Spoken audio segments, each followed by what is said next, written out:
আজ 11 সেপ্টেম্বর 2025 ষষ্ঠ শ্রেণীর শারীরিক শিক্ষা ও স্বাস্থ্য বিজ্ঞান বইটির প্রথম অধ্যায়ের দুইটা গুরুত্বপূর্ণ প্রশ্ন নিয়ে আলোচনা করব।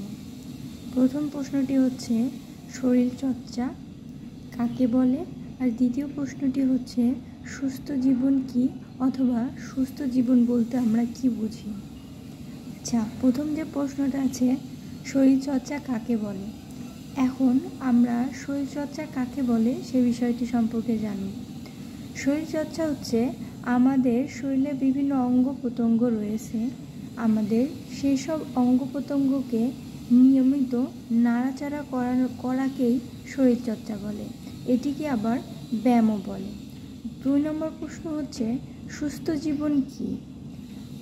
এর উত্তর হচ্ছে ব্যায়াম বা শরীরচর্চার মাধ্যমে আমাদের চিত্ত বিনোদন যেমন হয়, তেমনি আমাদের মধ্যে শৃঙ্খলা, নেতৃত্ব ও সহযোগিতার মনোভাবও গড়ে ওঠে। সুস্থ জীবন বলতে একটি ভারসাম্যপূর্ণ জীবনকে বোঝায়, যেখানে শারীরিক, মানসিক ও সামাজিকভাবে সুস্থ থাকা যায়। ধন্যবাদ।